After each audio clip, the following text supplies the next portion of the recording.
Last week's Battletech vlog, we were asking the question, as a light mech pilot, as a light mech warrior, what makes you afraid? What situation do you not want to find yourself in?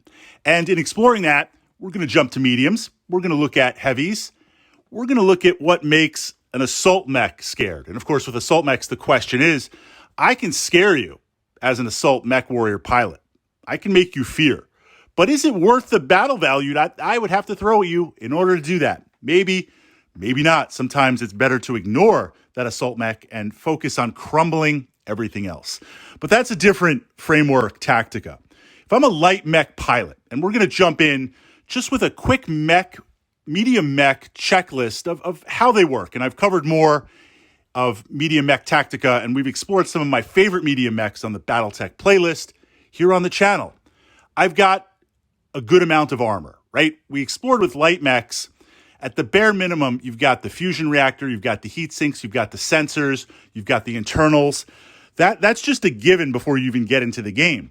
So there's not a lot of tonnage to mount anything else, weapons and armor and jump jets and other things. There's a lot of compromises.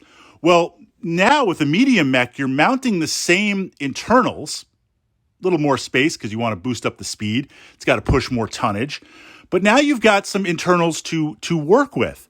So we see medium mechs that now start to mount some okay armor. You could take 2 or 3 hits without just going to internals and crumbling. You've got okay mobility. You've got jump capability. You've got a primary weapon like a large laser, a PPC, an autocannon 10. You've got some secondary weapons that instead of short-range missiles, 2 and 4s, or machine guns, you've got some medium lasers. You've got some different options. You can take a little damage, and you can receive a little damage. So within that framework, I find as a medium mech pilot, what I want to be careful of, and what I need to really look out is as soon as we engage heavy mechs, I can engage equal or above my tonnage. But when I engage above my tonnage, I don't have the staying power to go toe-to-toe with a heavy mech.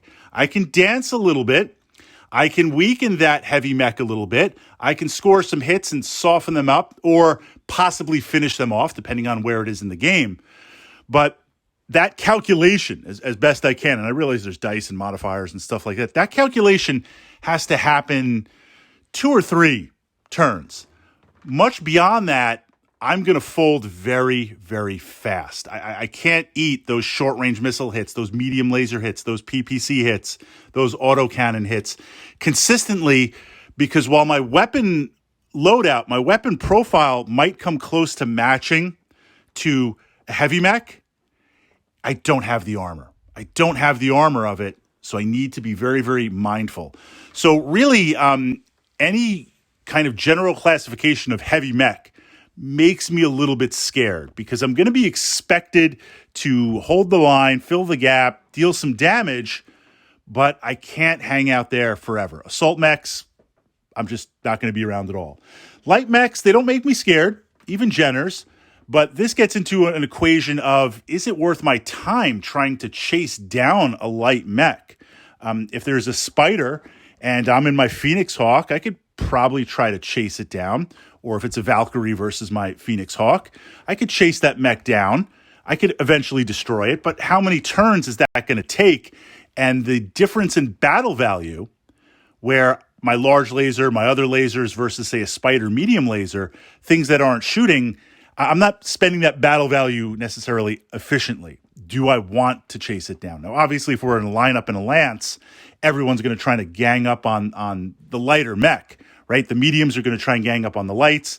The lights are going to try and avoid that. The assaults are going to try and gang up on the heavies or the mediums. You're just going to kind of go down that line.